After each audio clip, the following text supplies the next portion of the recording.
currently abroad studying for the LSAT, so that's a thing. Sure. Sure. Well, I'm glad that we connected. I'm happy to help however I can, of course. What's going on for you with your prep? So right now, I'm going to take my LSAT on August 29th, the 2020. And so I started studying around like 2 to 3 weeks ago. I'm going to take a full practice test this weekend.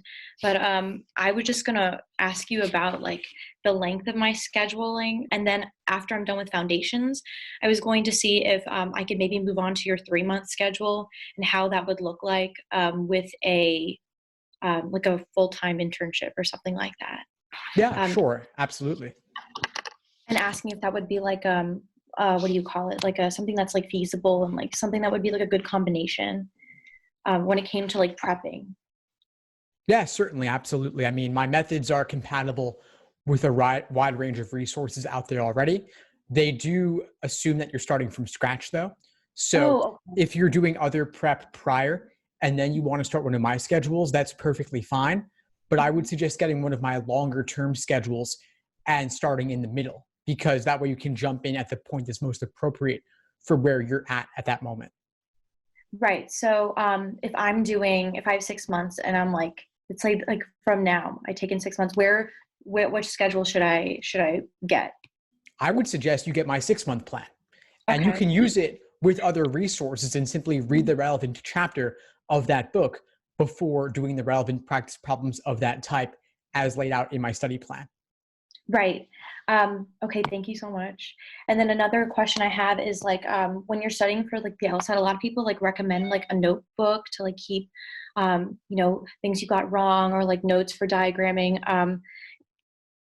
Do you recommend that? And in your notebook, like what do you think people should put inside of it? Absolutely. Yeah. So I actually taught a class recently on question review processes. And one of them is to keep a mistake journal or log, as you said, where you articulate your thought process, your own, as part of your own review process before you look at other explanations, whether in written or video form. You first analyze what you were thinking in the moment. And so let's say for logical reasoning, what was tempting about the wrong answer that made you pick it, and what ultimately makes it wrong, and what was discouraging about the right answer that pushed you away from it, and what ultimately made it correct. And if you want Right. to take that to the next level, you could actually write out your own explanations as if you were trying to explain the problem to somebody else. That's what I'm doing right now because I'm in the middle of like I just learned like most of the annotations, like the contrapositives for all the logic games, and it's I'm not gonna lie to you, like they're very fun. And so like when I get one wrong, it's kind of like, oh well, you weren't thinking, you weren't reading the.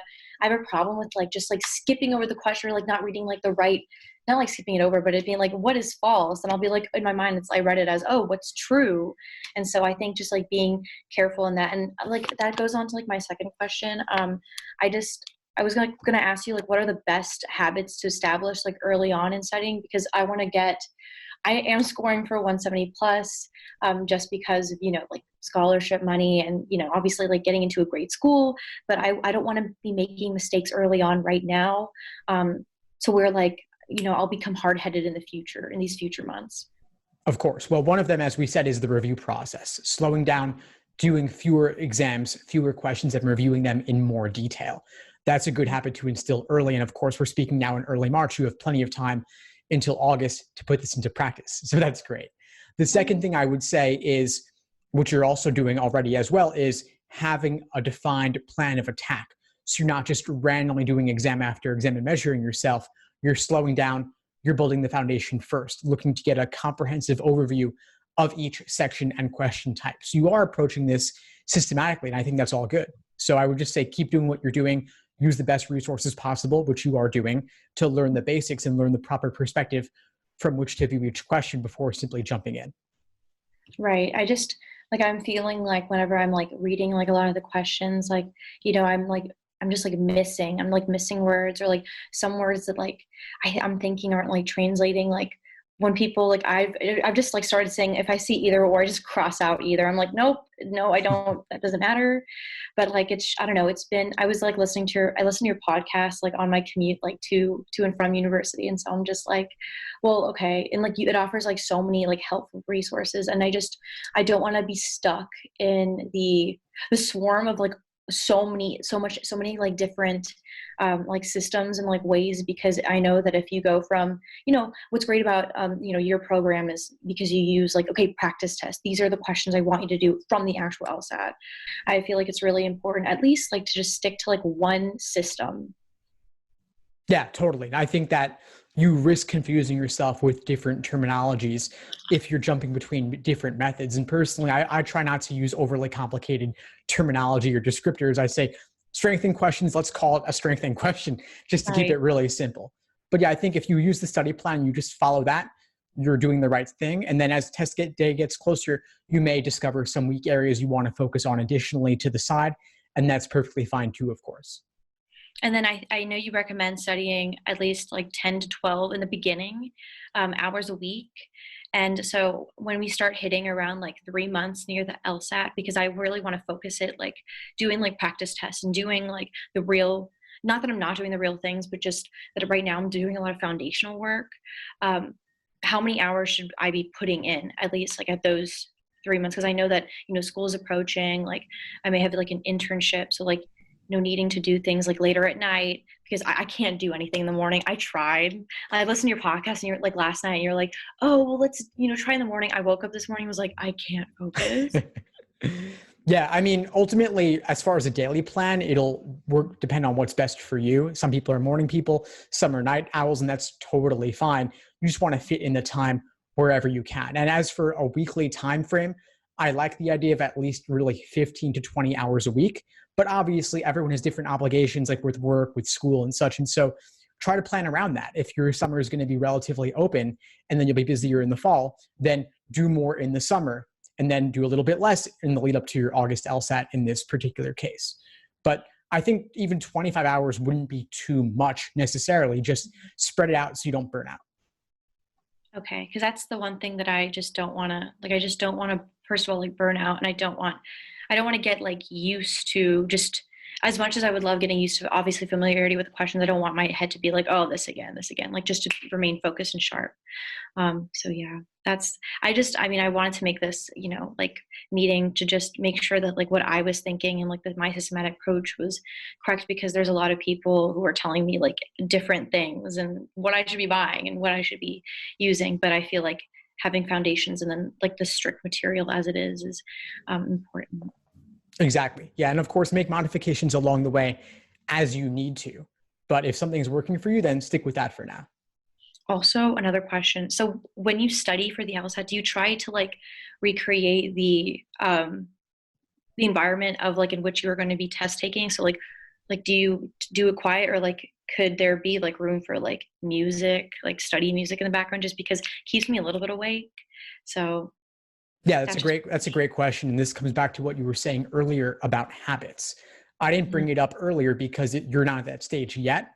But mhm. as test day gets closer, and I would say really with if we're speaking now with a 6 month timeline up ahead, maybe when you hit the 3 month mark, at that point you may want to start doing full length timed exams to work on your endurance and also properly simulating test day conditions. And so part of properly simulating test day means you're not going to have music in the background. You can't Yeah. pause the clock to go to the bathroom. You can't go to the refrigerator. You can't go get a drink. You can't check your email, right? So as it gets closer, you're going to want to more and more closely mimic proper test day conditions specifically. But if you're just building your foundation right now, if you want to listen to some music, I think that's totally fine. For me, simulating test day conditions is really about when you're doing an individual timed section or a full length timed exam. That's when timing becomes really important. But for now, if you're 5, 6 months out, I would just do whatever's easiest for you right now. Okay. Okay. Awesome. Because I just, yeah, like a lot of people like said, like, are like, don't study abroad and like do, the study for the LSAT. But for me, at least, I found it easier. just because it's like I'm not around anyone I know, so no one can tempt me with anything. So. Yeah, no, you're disconnected. I think there's a value in that, definitely, to be able to put yourself away from everyone else just to focus on this. There's no reason you need to be in your hometown to study for the LSAT. Everything is digital, and whatever isn't digital, you can get the books shipped to you if you need them. Right. And when you, even though like most of the LSATs are on paper, like the older ones, when we become closer to test day, would you recommend just doing most of the ones that are available online? Yeah, so I know that you're abroad right now. Where are you taking it though? I'm taking in New York. I go to Okay. school, I go to Fordham. Oh, So, nice. Cool. Okay. So yeah, if you're taking it in New York, of course, it will be digital. And so you're going to want to do a lot of digital LSAT practice specifically as LSAT test day approaches for you. And there are currently 3 exams in the digital format on LSAC's site. And presumably they will be releasing more in the lead up to your test date. Absent that, you could just use PDFs, load them up onto your computer screen, and do your work on scratch paper to the side. Or if you're working out of books, treat your books like screens, meaning you don't write on them since you can't draw freehand on the digital LSAT. okay. Oh my God, thank you so much. This really helps a lot. Okay, yeah, this helps a lot. Thank you so much. Awesome. I'm really glad to hear it. If nothing else, we could sign off for now. But before we do, what's the Mhm. biggest insight you got from our call today?